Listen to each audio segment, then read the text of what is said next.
panig sa pagbangon ng bayan.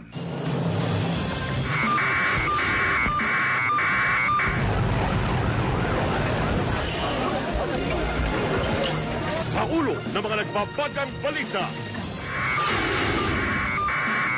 Mahigit 100 bahay na sunog sa Quezon City. Mga bumbero naubusan ng tubig. Gusali ng Department of Agriculture na damay din. Araw na hindi ako nakapaligo. Walang tubig eh. Pakiramdam ko yung bahaw na ako eh. Mga residente galit na sa patuloy na kawalan ng tubig. Ilan sa kanila desperado na. Malilit na negosyo nagsara na rin.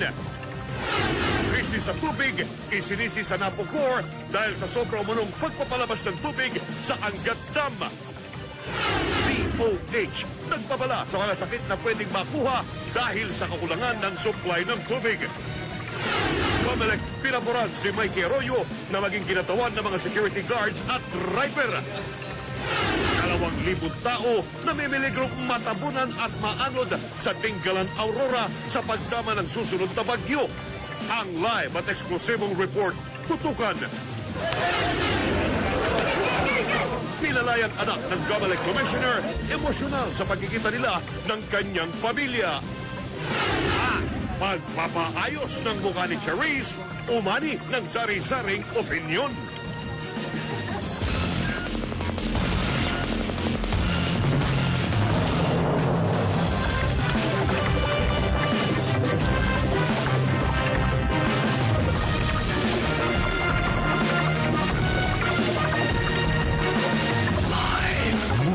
ABS-CBN News Center, Manila. Ito ang TV Patrol!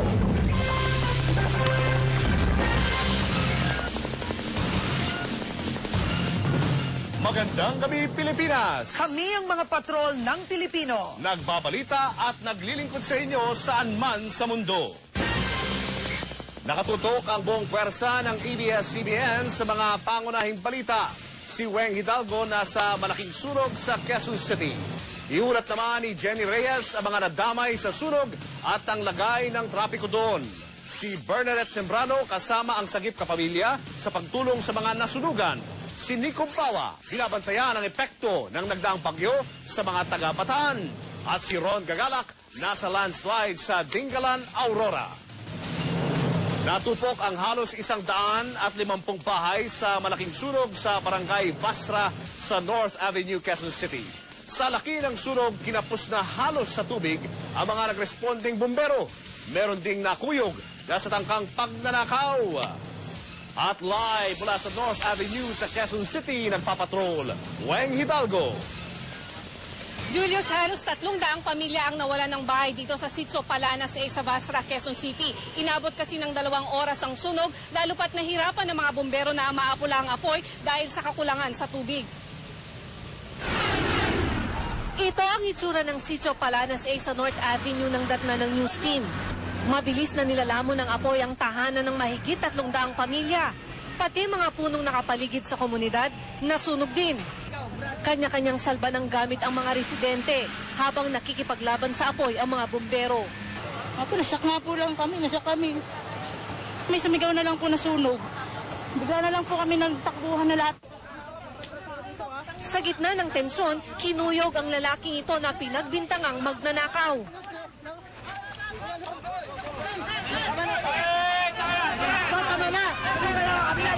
Pumapasok po dito na hindi po namin kilala. Pasado 1:30 ng hapon ang sumiklab ang sunog. Mabilis kumalat ang apoy dahil gawa sa manipis na materyales ang mga bahay. Ang masakit pa, naubusan ng tubig ang mga bombero sa kasagsagan ng sunog. Ayon sa Bureau of Fire Protection, nagrasyon ng tubig ang ibang bombero kaya medyo naantala din ang kanilang responde. Nagkalagba dito kaya ang aking kagad na ginawa, pinapull out ko lahat yung ating truck na involved sa water rationing at pinag-responde ko dito sa fire incident. Kalahati lang binibigay nila doon sa mga residente. Yung kalahati, lagi naka-reserve yan in cases may sunog. Ang ginawa tuloy ng mga residente, pinutol ang mga tubo ng tubig at yun ang ginamit na pang-apula sa apoy. Sa inisyal na investigasyon, lumalabas na nagsimula ang sunog sa bahay ng nagngangalang Felipe Sigera. Julius, alas 4 na kaninang hapon nang magdeklara ng fire out dito. Nagsagawa na rin ng mapping operation ng DFP para tukuyin ang tunay na pinag-ugatan ng sunog, habang ang mga residente naman ay unti-unti nang nagbabalikan sa kanilang mga bahay at inaayos ang mga mapapakinabangan pa nilang gamit. Julius. Maraming salamat, Weng Hidalgo. Samantala, nadamay naman sa sunog sa North Avenue ang dalawang gusali ng Department of Agriculture. Ito ang Fisheries Council at Livestock Development Council Building. Kasamang natupok ng apoy ang printing press at mahalagang dokumento ng kagawaran. At live mula doon, nagpapatrol si Jenny Reyes. Julius, hindi lang residential area ang naperwisyo sa sunog sa North Avenue. Habang abala ang ilang bumbero sa pakikipaglaban sa apoy sa residential area o sa hanay ng informal settlers doon lang sa likod, ay ang ilan sa kanilang mga kasamahan ay pilit na kinokontrol ang apoy para hindi ito kumalat. Pero hindi rin sila nagtagumpay dahil agad din itong kumalat sa mga gusali ng DA. Nang makontrol ang apoy, saka nakita ang lawak ng pinsala ng sunog sa mga opisina ng DA. Pundasyon na lang halos ang natira sa dalawang palapag ng National Agricultural Fisheries Council. Napinsala rin ang printing press sa gusali. Tupok naman ang ikalawang palapag ng annex building kung saan nag-oopisina ang Livestock Development Council. Ang kwento ng mga empleyado, Julius, ay tanaw daw nila ang sunog sa residential area na katabing-katabi lang ng kanilang building, at nang mapansin nilang palapit na ito sa kanila ay nagtakbuhan na sila. May ilang empleyado na nanghinayang sa mga equipment sa opisina at mga papeles, kaya nagpabalik-balik sila sa loob ng building para maisalba ang mga ito. Pero merong ding ilan na sa takot ay ang mga bag lang nila ang nailabas. Dumating kanina ang bagong upong DA Secretary na si Proceso Alcala para alamin ang naging damage. Aminado siyang mahal ang mga nasunog na gamit, lalong-lalo na nga yung sa printing press. Pero ang mas masaklap daw ay ang pagkaabo ng mga dokumentong nasa pag-iingat ng ahensya. Malaki pong setback sa amin ito is kung paano po namin i-retrieve ito pong mga records na nasalanta po ng sunog. Ang daming supplies namin na naiwan.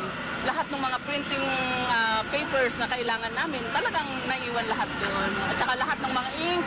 Pinuksan namin yung bintana doon sa kabilang wing. Nakikita namin umaapoy na siya. So nagpanik na kami, nagtakbuhan na kaming lahat palabas. Wala kaming nakuha kahit anong gamit namin. Julius, pagkatapos pa ng clearing operations ng Bureau of Fire Protection, saka pa lang makakapagsagawa ng assessment ang Department of Agriculture, at doon pa lang malalaman kung ano-ano bang equipment at ano-anong papeles ang nawala sa kanila. Kanina, Julius, ay medyo bumagal ang daloy ng trapiko dito dahil nga sa kapal ng usok. Pero ngayon ay maluwag na uli ang daloy ng trapiko sa may elliptical road. Julius? Maraming salamat, Jenny Reyes.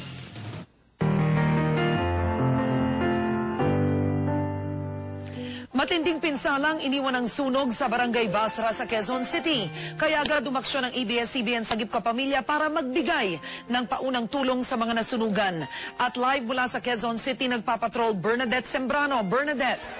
Karen, kasalukuyan nga ay nabigay na tayo ng mga kutsara at ready na nga tayo sa soup kitchen na atin pong isasagawa. Alam nyo, mga kapamilya, ang lambing ho ng panahon dito, pero mukhang ito ang Ninoy Aquino Parks and Wildlife ang magsisilbing silungan sa mahigit 300 pamilya ang naging biktima po ng sunog kanina.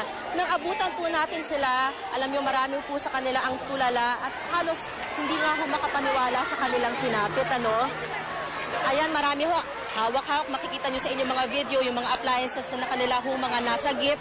Ayan yung mga anak po nila. Yung mga bata naman ho, galing pa sa eskwela, naka-uniforme pa. At mukhang ang mga uniforme suot nila mula sa eskwela, mga susuotin na rin na hanggang sa kanilang pagtulog sa gabi. Dahil nga, nawala na po lahat ng kanilang mga ari-arian.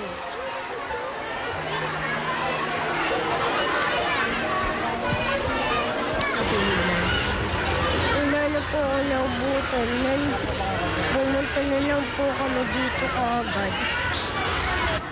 Ayun po, sabi ko, mas maganda pa yata ang bagyo kasi makatakbo ka pa at saka basa lang mga damit. Pero ito sunog, wala talagang nadadampo.